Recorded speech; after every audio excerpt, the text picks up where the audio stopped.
I would like to welcome you to our first annual professional development session for the 2022-2023 school year. Here we will discuss the importance of teaching cross-curricular content to your students. Here in Chesterfield County, we want our students to be able to make connections in their classes. What comes to mind when you hear the cross-curricular planning?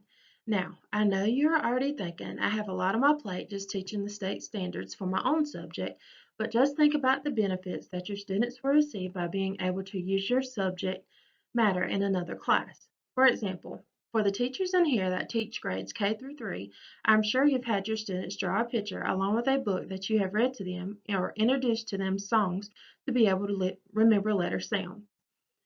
This was without thinking about using the arts along with your standards of literature, but you did, and you created a cross-curricular activity.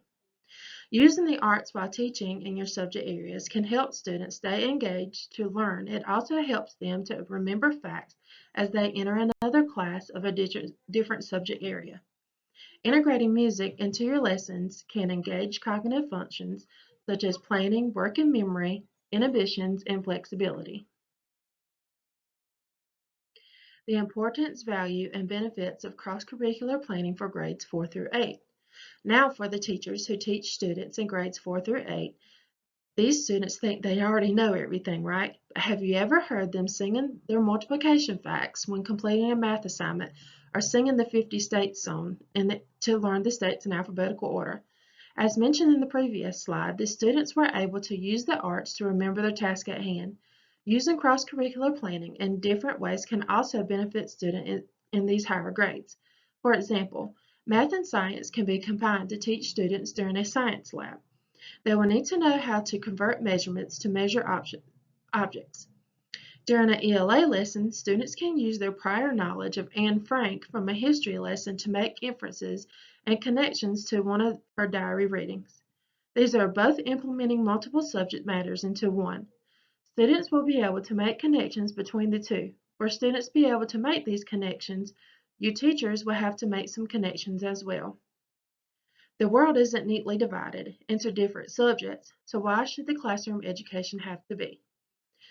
Cross-curricular learning gives students the ability to problem solve and connect ideas with what they are learning to the real-world value. How to utilize cross-curricular planning. For our students to be able to make connections between subjects, you will have to make connections as well. Collaborating with your colleagues will be a great part of making cross-curricular planning work. This can be done by creating a content map for you, your colleagues, and your students to keep track of what you're teaching, and the students can also see how the connections between the subjects are working. The same map can be placed in each classroom for review. Once the maps are in place, it will be time to integrate the lessons. The students will then be able to see connections put together and be able to use what they have learned within each class. When students are restricted to learning one subject within a time frame and then no longer use the information, they may wonder why do I even need to learn this information anyway? The challenges with cross-curricular planning. I know you have a lot of questions as to if there will be enough time and how can you combine subjects. Also, will this be a long-range plan? Will you be able to keep the students engaged? And how will you be able to differentiate instruction? While cross-curricular planning sounds ideal, there is an understanding that there can be some challenges. You may feel there is not enough time in your day to plan the two subjects.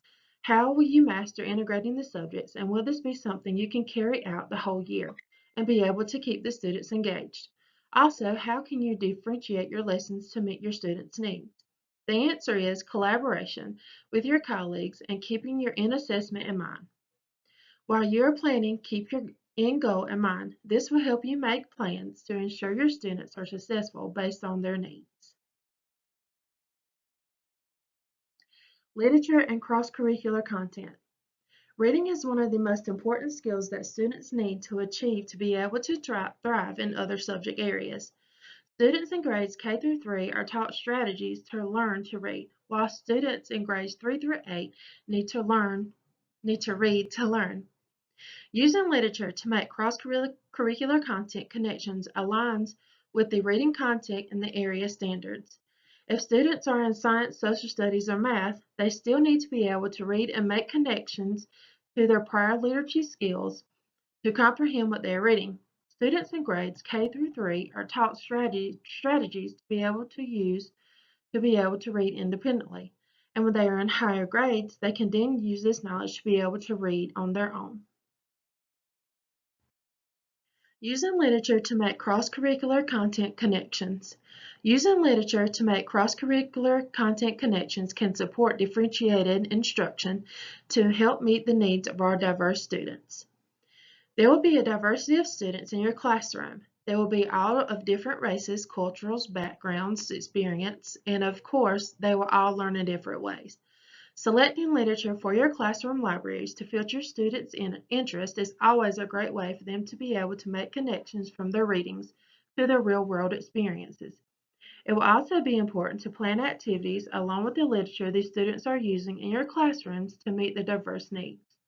Rather, if it is in English, math, science, and social studies, students need to be able to comprehend what they are reading and being taught.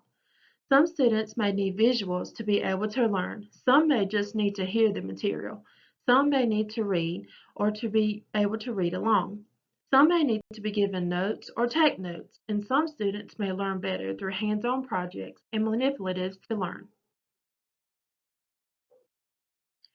An example of a cross-curricular lesson for students in K through 3 would be An example of a cross-curricular lesson for students in grades K through 3 will be using literature in a science lesson to understand how plants grow. What you will need is a copy of the book, small cups, seeds, and soil. The rest will be up to your students. You could choose to read the book, The Amazing Life Cycle of Plants by Ken Barham. This is a non-fiction expository text that uses young characters and illustrations to show how plants grow and what they need to survive. You can read the book to the students first so they can visually see the illustrations and also hear the book being read to them. They will then be able to engage in a hands-on activity to plant their own plants. After reading the book, give the students the materials they will need to and show them how to plant their seeds. Then ask them to lead their plant in a spot around the room where they feel that the plant will thrive the most, and give them the responsibility of watering them each day.